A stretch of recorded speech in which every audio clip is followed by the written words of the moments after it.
Broadcasting live from the Vegas Video Network studios, just steps from the Las Vegas Strip, it's Talktails! And now our host, she's our very own kaleidoscope of talent. What? It's Kelly Clinton!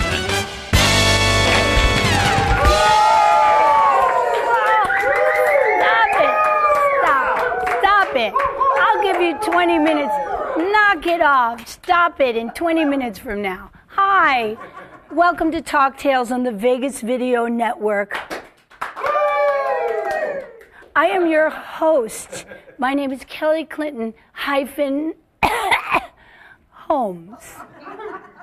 I got a little laryngitis going on, a little bit. Can you hear me? No. Is this thing on? Anyway, so I'm going to tell you about all the reason I have laryngitis and all the things and the travels and our guest today.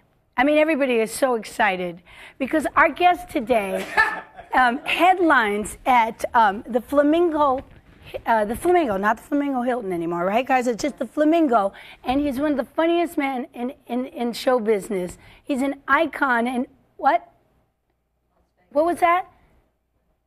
Uh-oh. Our guest today is not going to be here.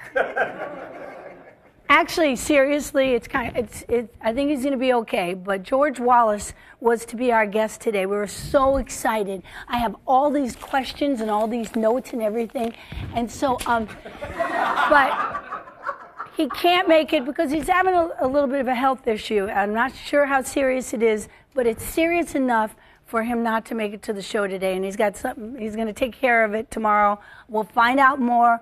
We will keep you posted. So, George, from all of us at the Vegas Video Network and Talktails, you take care of yourself. I know you're watching right now because you love the show. So let's just take care. Good thoughts and wishes and prayers to you. And so, you might have seen us streaming a little live there before we started. That's because we were interviewing everyone in the audience to see if they were boring or if maybe they had some good jokes and stories to tell. We got stuff planned. We have some, I'm married to a very talented guy, happens to be here. I make him come to all the shows. He might come on, my friend Jerry. We got all kinds of stuff planned for you, but we want to say hello to a few other people before we get started. Our Talktails Orchestra was not here a few weeks ago, and this is all you saw when you cut to the piano. It was just this. It's like this. And then it went like this. Because he wasn't here, but he is back now. Please say hello to our orchestra here on Talktails, Mr. Kenny Davidson. Yeah, baby. Wah, wah, wah, wah. Oh, that's right. I forgot to say Bowtie Daddy, baby. Bowtie Daddy? How are you? I'm good. How are you? I'm doing great. Are you mobile? Can you sit over here? I can come on over, sure. Kenny's got some serious stuff going on. Hey! Wow! Yes?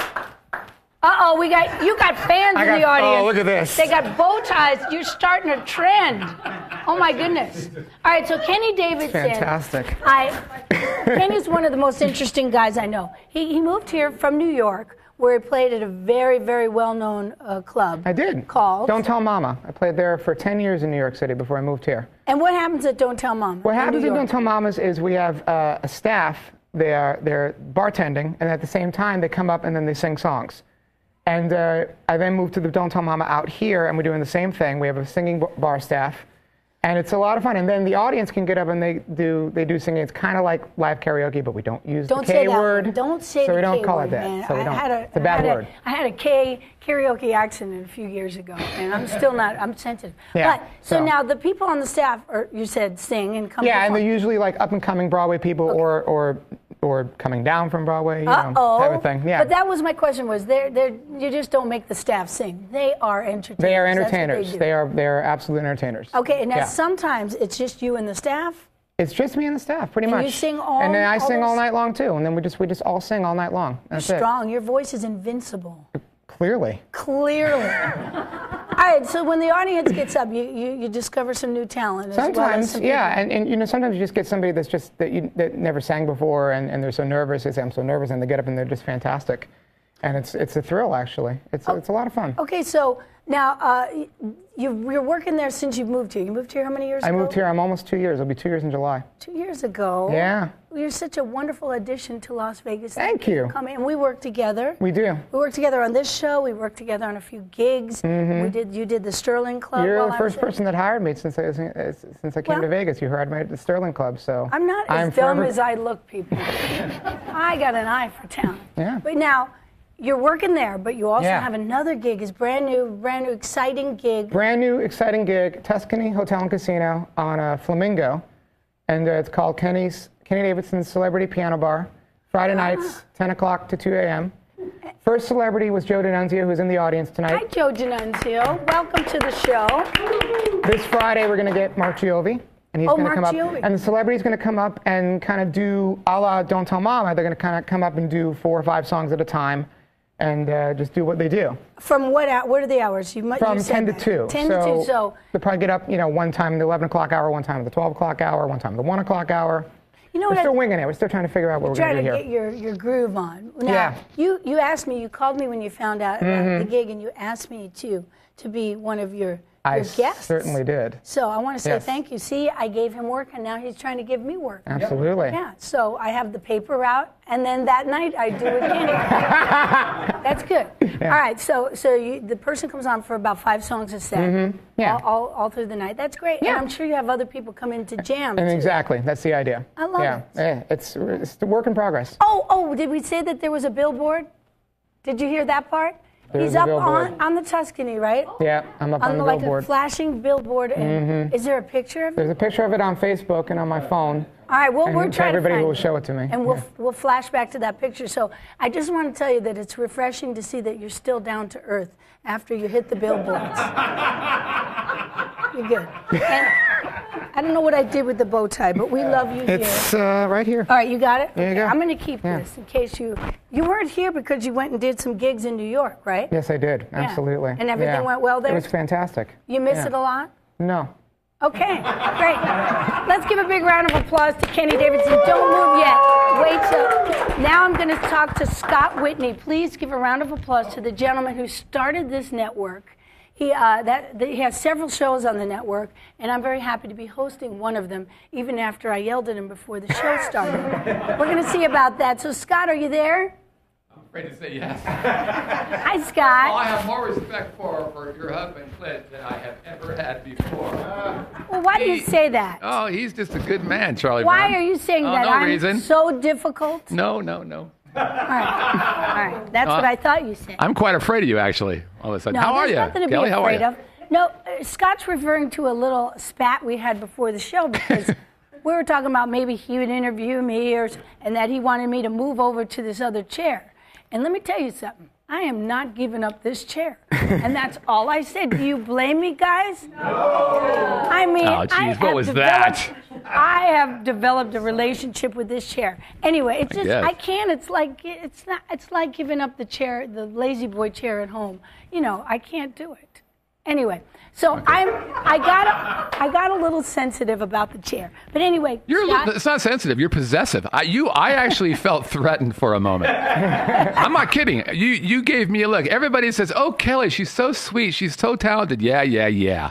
But I am sweet. But you looked at me. I'm telling you, I don't know what they're. Do you? Clint needs to get more money for whatever he does. Because I'm just telling you, gave me a look. I'm like, holy crap. Can I tell you what that look is? She could gut me. She could gut me. Let me tell you what that look is, Scott. Oh, jeez, that's it. Look at it right here. I think I may have wet myself. Stop it. You know what? I am from New Jersey. How about originally. stopping that look? I'm from New Jersey, man. Okay. That's the one thing that I think, because of the first 12 years of my life, I grew up, in a place where you kind of have to stand. I was a tomboy. We're going to talk about that a little later because I brought my Converse sneakers. I had short hair. Anyway, we were all, tomboys playing hide and go seek and all that stuff, all the boys and girls in the neighborhood. So you kind of have to defend yourself. And that's where that's why I can't drink, I told you, because that part of me comes out. Well, really? That's what makes it come out? Or when somebody tries to get me out of my chair. All right, hold on for a sec. Okay. He just took the alcohol away. All right. Can we? I'll talk nice now. Is my head cut off right here? Oh my God. Can I tell you about my exciting trip that I went on? Remember last week I wasn't here, but I was here virtually somehow? Yes. I went to New York. It started off, I went to Florida because my husband was playing with the Palm Beach Pops Orchestra. And by the way, he was phenomenal. They were phenomenal. And I got to show you something a little later, but not right now. Then he was getting an award in New York, a Bistro Award. And we went there, and was I leading to something? Did I have a story? Oh, then from there. It doesn't really matter. It's your chair. All right. I was going to tell you all about that, but I think we're going to get a chance to talk to Clint today after all. So I'll wait and save that part that I was going to say. But then I went to New Orleans. And I did ask you this last week. And you have been to New Orleans, Scott. I have. And did you do the whole Basin Street and the Royal Street and all of that fun stuff? Yeah, we were there for Mardi Gras. I was just of age, and I remember none of it. Oh, so you really did it. That's what I experienced was, first of all, great music, but people walking down the street, but like walking right into cars and stuff. They were like, yep, it's okay. And boom, right into the car. Or people were talking and talking. I went to see my best friend, Lena Prima. And her dad was the late and great Louis Prima, and she's carrying on the tradition. She's singing. They love her there. And she was singing an Italian feast called the Prima Fest. It was the first annual Prima Fest. There it is right there. And can you see the part where Lena's in the picture? Maybe not. Anyway, yeah, look. No, that's not Lena, and that's not her hot dog. But anyway, it was all Italian food, and it was so great. And there were lots of bands, lots of different bands. And Ken, you would have loved it too. They had horns in the band. They had, every band had saxophone, trumpet, trombone, sometimes double, and they were just so passionate about the music there. That's what I loved the best. But there was a lady, there were several people in the audience that will come up and talk to you after Lena finished her show. There were other bands, but she did her show, and the lady came out and said, "The radio is so good. We go so many taxes. They call the taxes in the bringing up there. I work on the show. I done it done. And then just totally fall down and go. And Lena said, "You see a lot of that here." So I was thinking, "Oh no, a drunk person." She goes, "A drunk person?" Anyway, it was so cool. And then she had a gig at a place called, did you go, when you were in New Orleans, Scott, did you go to the Montleon or Montleon? Hello? Did I go? Here's what I did. You were with that lady, huh? I literally went into the stream of humanity and then just drank it everywhere I could get off a tributary, get something. I get back into the stream of humanity. I did some amyl nitrate, by the way, while I was there. What's that? It's called Locker Room. Have you ever heard of that? Is that the Rush stuff? Yeah, it's like a little capsule, and you go like that. Oh, yeah, that was fun. Well, that's a great thing to I don't remember. What was your name again? On camera. Short-term memory is all kind of screwed up by that, but that's what I did there. I didn't really go anywhere. Hurricanes. I had a lot of hurricanes. You know what? What you just said, what did you call that drug that happened to you? Amyl nitrate. You actually did it on purpose. What happened to me once? Can I tell you this? I can't believe I'm saying this. Did you ever hear about the Beaux-Arts ball?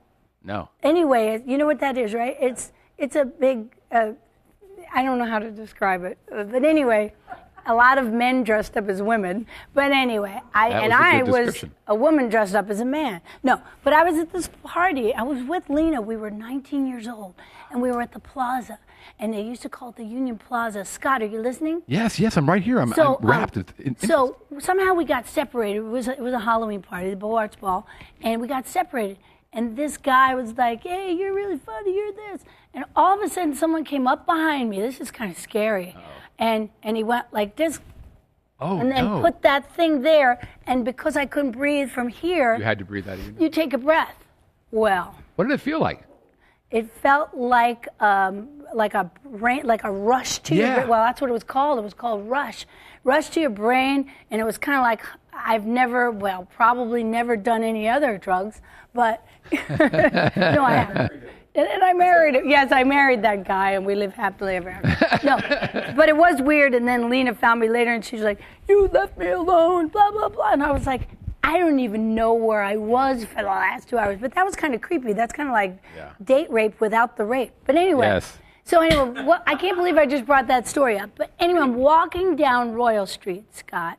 Right? Yep. Oh, wait. Do I have more time? Yes, I think I do. Because the best part of you is the storytelling capabilities. Okay, well, let me tell you this, though. Also, one of the events we went, before we went to the Prima Fest, was we went to something called the Pasta Bowl. And it was an Italian club. And there was this famous chef there. His name is David Greco. And he has a restaurant in the Bronx. And he's on the Food Network all the time. And with him, with Lena was a celebrity guest there, was Frank Stallone, Sly Stallone's brother, who also Grammy nominated all of those songs from Rocky. Frank Stallone was there. And also Big Pussy was there. Oh. So you know who Big Pussy is, right? Hello? Oh, man, see. Uh-oh, does that go back to your New Orleans story? I got a really funny line. I dated her once. Come on. No, I mean the actor who played Big Pussy on what? Yes. On The Sopranos. And his name is Vincent Pastore, or is it Vincent Pastore? I don't know. Vincent Pastore. Anyway, he was there too. The Pasta Bowl was so big as well. And and so the chef and Frank Stallone, they were all pouring the gravy in there, and then everybody ate pasta and danced and sang Cella Luna, blah, blah, blah, blah, ga, ga, ga, ga, ga. Right? You know that one? Good. That's probably for the best. That's what I'm here for. Anyway, you know Cella Luna, met smata, and then I make up the rest. Stop. No, not that one. Anyways, oh, my, zuma, zuma, baka, Zuma, zuma. Yeah. Oh, my, Scott has never been this quiet during a show ever. Listen, I've never been so intimidated before a show as you. It was just about my chair, man. Anyway, so I'm walking down the street in New Orleans, right? I'm trying to find the photo because you posted it on Facebook, but I can't find it on your Facebook page. Okay, well, I'm walking down the street in New Orleans, Scott, and something catches my eye. It's kind of shiny. And I look down, and I look down, and I say, what is that? That must be like leftover from New Year's or something, one of those little horn things, you know. So I reach down, and I move the papers and the garbage and the bottles out of the way, and I find this. Oh. Just laying in the street in New Orleans. And I'm like, what? This is a sign. You know, I'm like, this is a sign. I got to take this baby. I got to clean it up a little bit, you know. And maybe the universe, God, you know, higher power, is talking to me. That maybe I'm supposed to play trumpet in New Orleans, right? So I put it in my suitcase, I took it home, and I taught myself how to play this little song.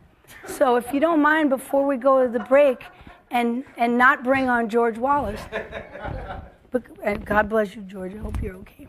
But I want to just show you what I taught myself. I made my little chart here, Scott. Can you see it? Is that too much? It looks like Close Encounters of the Third Kind writing. No, it's like, this means... This means open, then this means hold the first two vowels down. It's great. I mean, here I am writing music. Let's hear it. And I just got this. All right. All right, let's see. All right.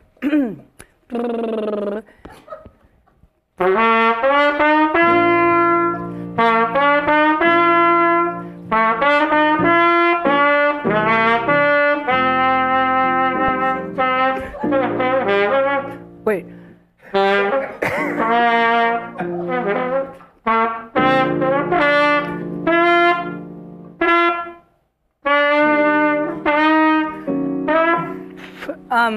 All right, let me start over. No!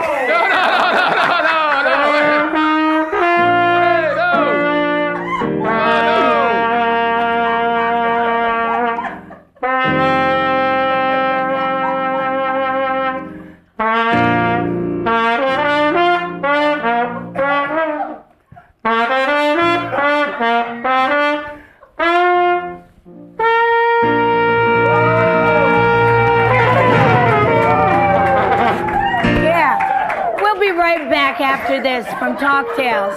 Thank you. Yeah. This is David Ivey from Pub Crawl. It's funny because David from. You should just leave it on. Hi, I'm David Ivey from Pub Crawl, and you're watching the Vegas Video Network.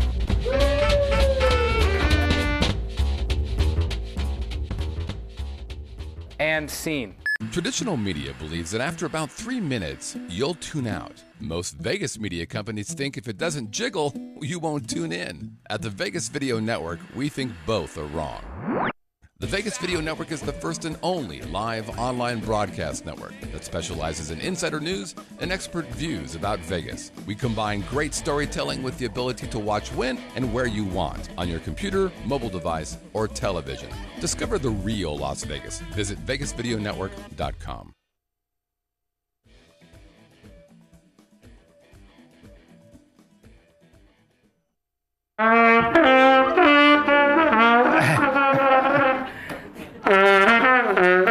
Welcome back to Talktails. It feels like we're in New Orleans right now. Get out. Get out. Anyway, my name is Kelly Clinton Holmes, and this is right before, I moved to New Orleans and ruined Lena's band.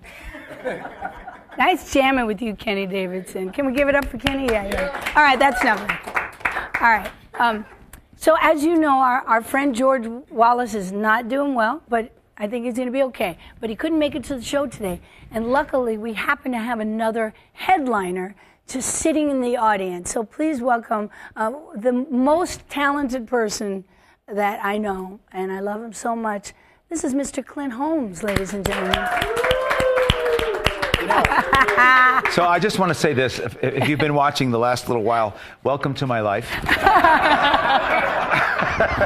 It's great, isn't it? Including the trumpet. Including the trumpet. I've always said this about you, Kel. You're the bravest person I know. Well, hey, except for me.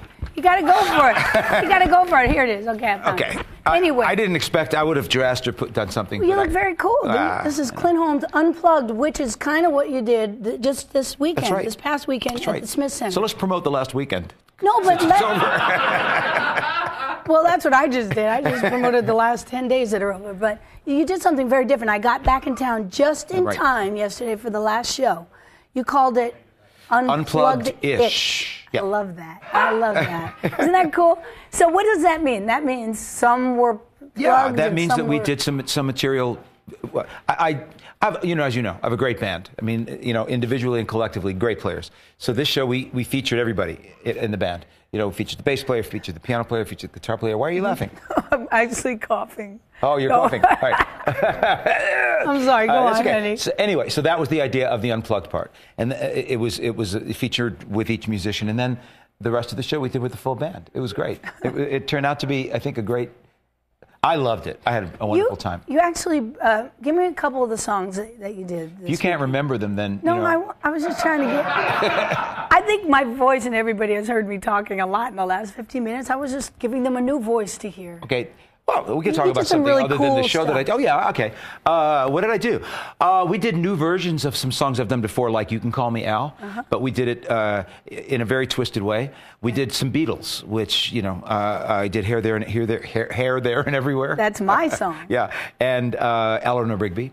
Eleanor. Which were, I think, pretty interesting. They were really cool. And then, gosh, I did some Brazil. We were just talking earlier. I did 15 minutes of Brazilian music. Which Scott, you would have loved, because it was all with acoustic guitar. Oh. It was very, very, just kind of stepped back from the freneticness of the show and just did 3 Brazilian numbers. It was really great. And you played an instrument. John Wiedemeyer. John Wiedemeyer. This guy's a excellent. monster. Yeah, he is. He's great. Excellent. But you played that instrument. Cajon. The cajon. Cajon. See, I thought that meant something else. No, it's like playing a table. Yeah. Mama, look up, boo-boo, they shout. Mama say, children, shut up your mouth. That is your daddy. Oh, no. My daddy can't be ugly, so shut your mouth, go away. Mama, look up, boo-boo, It was fun. Welcome to my life, ladies and gentlemen. He does that with the coffee cups, with hot coffee in it. So that was very cool. Yep, thanks. And it was like the last few shows you've done there, you've had themes, right? You've had a storyline. Well, I talk about this all the time, but I'm committed to doing a different show every month, right. At least partially. So yeah, it's a challenge, but you know what? It ends up with a lot of material. So every month we change things. This coming month, April, well, you talked about it. This award that we won in New York, the Bistro Award for the Cabaret Show of the Year.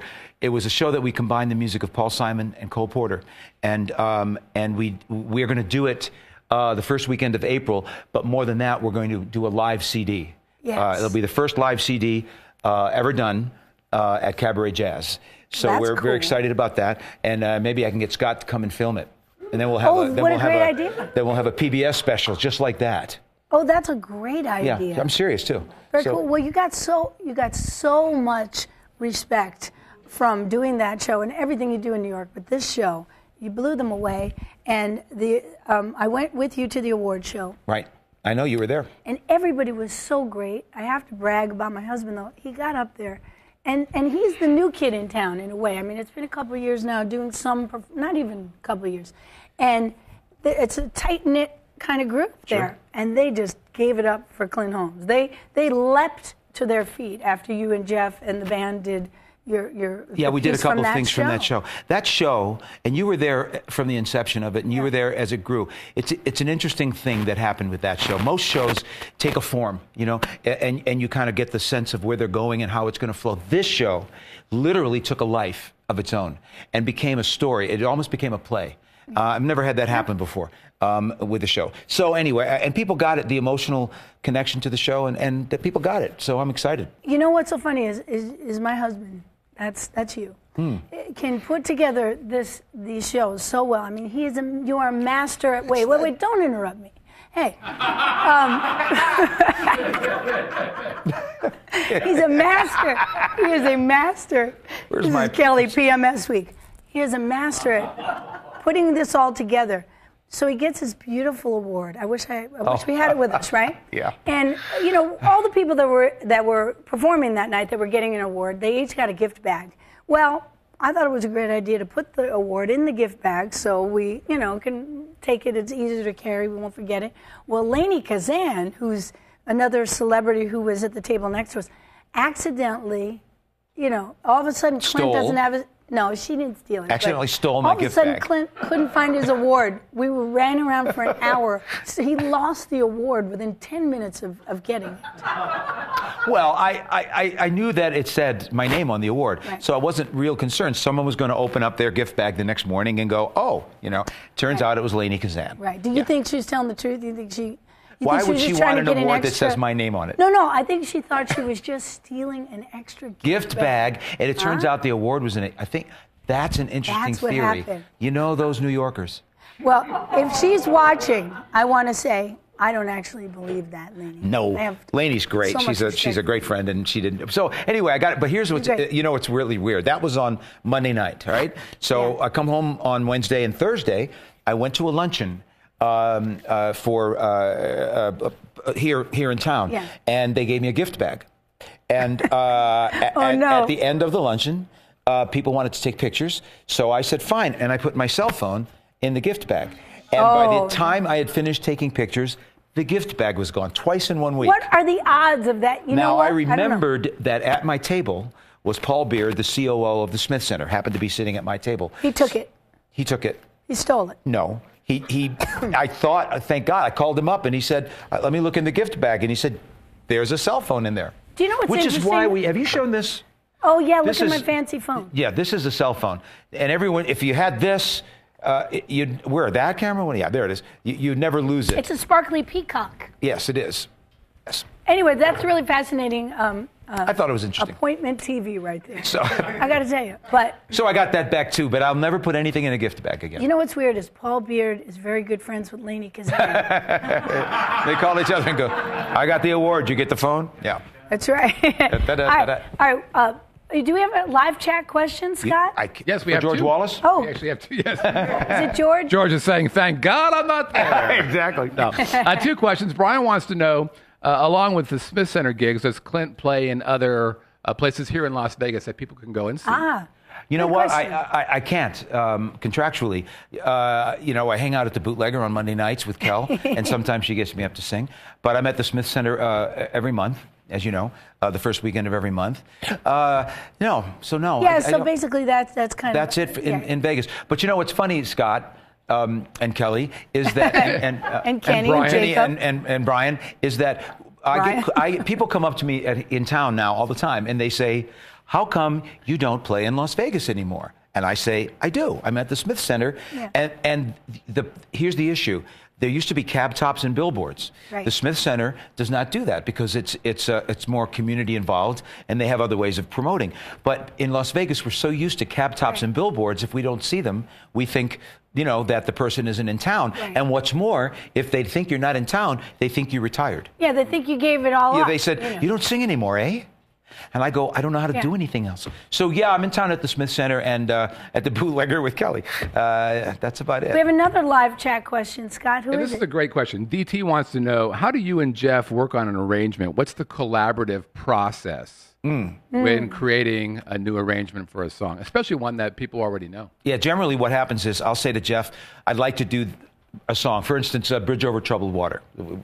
I said, I'd like to do that song. But I don't want to do it in any way traditionally. We have to figure out a way to be invested in the story, to still tell the story, but and so Jeff will call up and he'll say, okay, I have an idea, and I'll go over, and invariably he has great ideas, and then we sit and we work it out together, Yeah, so, what I love about your relationship with Jeff is he really matches your energy because you're both just your brains are constantly working and you're so dedicated to what you do. You just, you'll give him an idea, he'll come to you the next day or that evening. No, he's amazing. So you're both tireless. Very inventive, very, very inventive. Right. And it's exciting to work with Jeff. So that's what we do. We collaborate on those things. And the Palm Beach Pops, you're working with how many pieces in the Pops? About 50-piece orchestra. Yeah. So what's that like? You work with a band, either 3 or 4 or 5-piece, and then you've got this huge orchestra behind you. What's it like, honestly? And how different does it feel? It's very different. It's incredibly powerful. You're in the middle of this wave of sound, and it's lush and it's rich and it's very exciting. But the other side of that is when you're working with a smaller group, there's more room for improvisation, right. and sometimes even in a strange way more energy happening because everybody is playing a little bit more freely. You can't improvise when the string section, when 40 strings are playing a specific part, you have to be within it. So both are great blessings. I'm lucky to get to do both. Well, it's so great. I'm lucky to get to witness it all the time. And by the way, Clint hooked me up with the Palm Beach Pops, and I actually played trumpet with the trumpet section, and that is true. And there is a picture on my website to prove it. And I'm never being asked back. Oh, which right. Really, it's really. But can I just say something? I want to say something since I'm sitting here to you, and that is this: people ask about our relationship and how it works. I get that a lot. One of the great things is you understand it. You understand the process. You understand how to support it without getting in the way of it, and how to give me your ideas, when to give me your ideas. And that is a really great thing in our relationship, that you are my biggest fan, my biggest supporter, and also my best sounding board. So, all kidding aside, that's a great thing that you give me. And you give me back as well. So I love you. This is a love letter from Clint to Kelly just now. And back to you. And we're going to, you know what, Clint? We're going to take a short break. We're going to have our friend Jerry Jones join us in a few minutes. The Jerry Jones? The Jerry Jones from Fifth Avenue, and multi-talented guy. He's going to tell us all the stuff he does. He's just fabulous. We'll be right back with more Talktails after this. I love you. I love you too.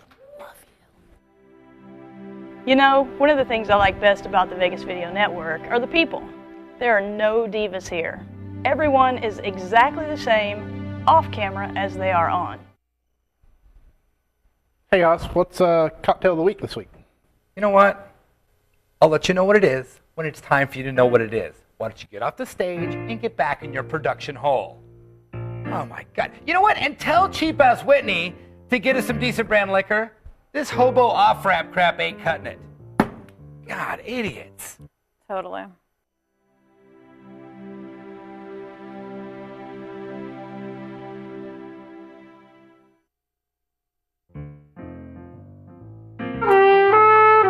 Oh. Wow, Salvation Army time. Back. You're ringing a bell. I'll give you Welcome a back to Talktails. As you know, we have special guests today that we didn't even know we were going to have. We just spent some time with Clint Holmes and joining us, and Kenny Davidson. And joining us right now on Talktails is our very good friend from a group called Fifth Avenue, Mr. Jerry Jones.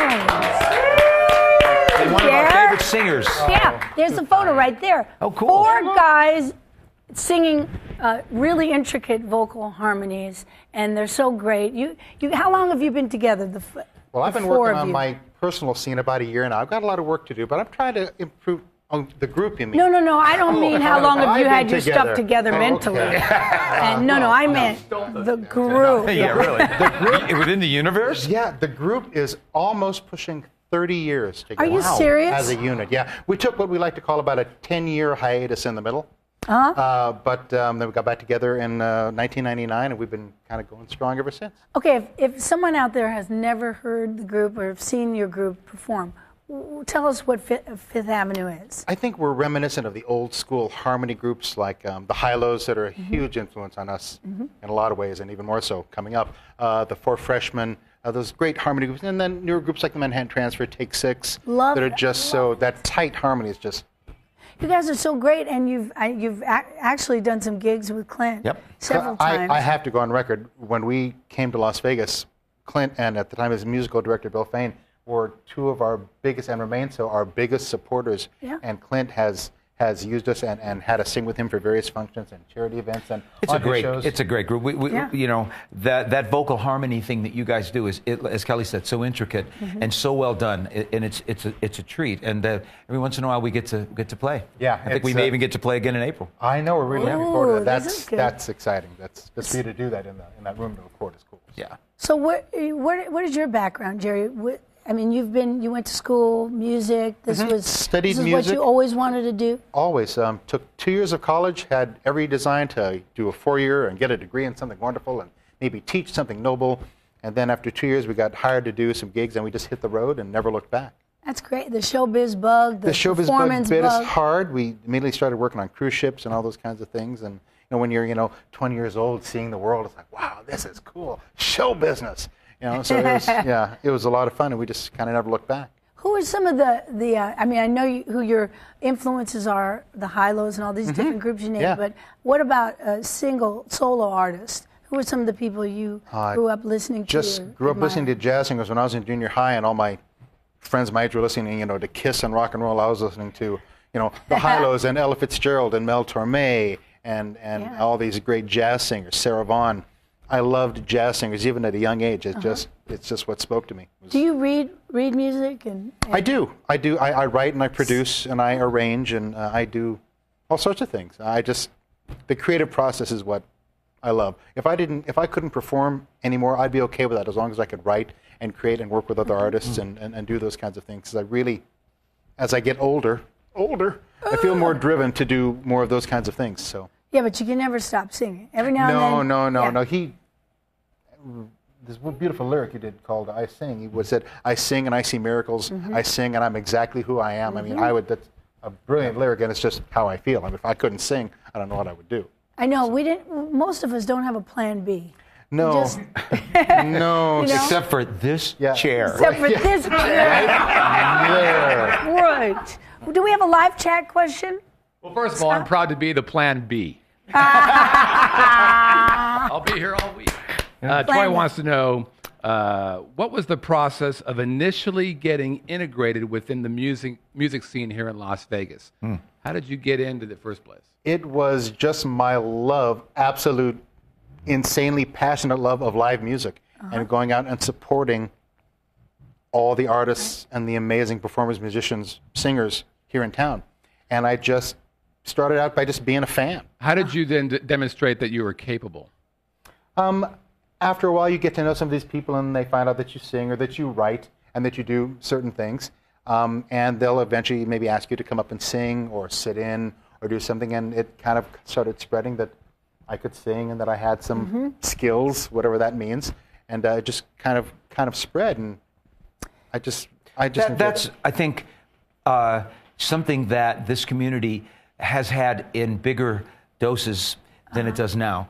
but it still has it to some extent. And I was actually talking to John Castellamides about that today, that when I first came here 10 years ago, there were a group of us who all considers we were all kind of peers. We were just, we were all in it together. We all supported, and you guys and Mosaic and and Dominic Allen. And if they were in the audience, come on up. Let's do something together, and vice versa. And it was a wonderful time. I don't know if that happens as much anymore. It happens at the Bootlegger with Cal. Yeah. It happens with the guys with Santa Fe. When they do their thing. I think it does. I really do. Yeah. I mean, like Kenny, for example. Well, Kenny's thing, on the Monday night. So I guess it does still happen. Maybe I just don't go there anymore. Yeah, no, I think we have a pretty tight-knit, not tight-knit, but a tight community of performers welcoming new people in and supporting each other at the gigs all the time. All the time. It is. Well, and you both have been you guys were great inspirations to us because you were always out there supporting everybody else when you were doing all those great years at Harris. Afterwards you'd be going out and catching other shows. And that was so cool to see. There was no ego. You're just going out there just to be a fan and listen and support. Well, we all just are fans of each other's and fans of, as you say, live music. Yeah. Right. Somebody said to me the other day, and I thought this was interesting, that maybe a little more than 100 years ago, if you wanted to hear great live music, you either had to physically go see it or play it yourself. Right. Now, you can find it everywhere. You're on your phone. You know what I mean? Absolutely right. And it's changed things a little bit. But live music in the moment, in the room, there's nothing like it. Nothing like it. No. And that's what I was trying to explain earlier about New Orleans and where I just went. Great city for that. You could hear the music on the street coming from the different clubs, the jazz clubs and everything. And it's that whole thing. And they all love to play so much. Lena's band must have featured the horns on every single song. And you didn't see anyone going, oh, God, can we have a break? They couldn't wait to play again. That's a great thing. And they couldn't wait to show off for each other, and they were patting each other on the back. So it's the love of music, and there's nothing like it. Yeah, kindred spirits up there sharing that experience and doing it all for the right reasons. Showing off is a great term. I use that a lot. In the best of ways. Yes. In the best of ways. It's more like sharing what you have. Yeah. And that's what you see jazz musicians, or not just jazz musicians, rock and roll musicians. The guitar player's playing a solo and the rest of everybody else is rocking with them, And it is that sharing of your gift and showing off a little bit. It's a wonderful thing. It's in the best way. And this town was built on that. I mean, this is where the 24/7 music performance, Louis Prima, and Sinatra and Treniers. The Treniers, Cedros Armada, all those groups, they all support each other. We have a live chat question. We have these interesting guests here, Jerry Jones, Clint Holmes. Who's the question for? Scott? This is for both Clint, and actually it's for all three of you. Let's say I'm a musician who doesn't live in Las Vegas currently, and I've heard that this is a great place to go if you're a musician. Is that still the case? Are there enough gigs for the musicians who live here? Boy, that's a good question right there. It has changed a lot. I'd say that it's a yes and no. It's not what it used to be, but there are still great bands and great players coming into this town every day.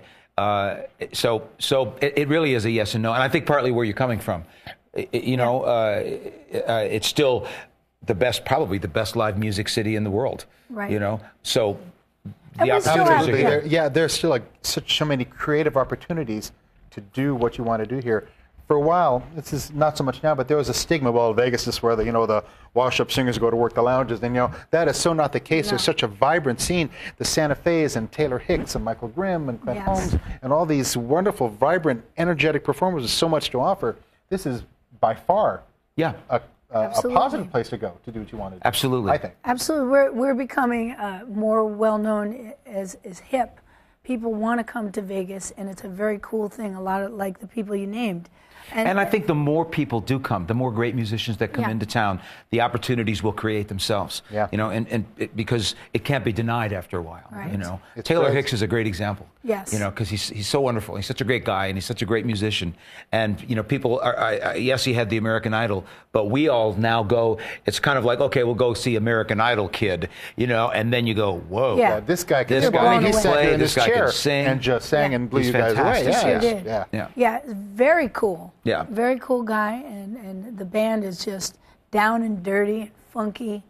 You know, not cheese. No, not at all. Las Vegas is not about cheese. It's gritty. It's just raw. It's so, That's right. Yeah, it's great. And then, I mean, like Monday nights, I mean, I have my gig, but also we've got Santa Fe, the band at the Palms. Another guy, Jerry Lopez, who also was sitting here and chatted with you about, you know, what he's gone through and how he's gained the notoriety, if you want to call it that, of what he does in this town and how he's become so very respected. Yeah, completely. Very respected.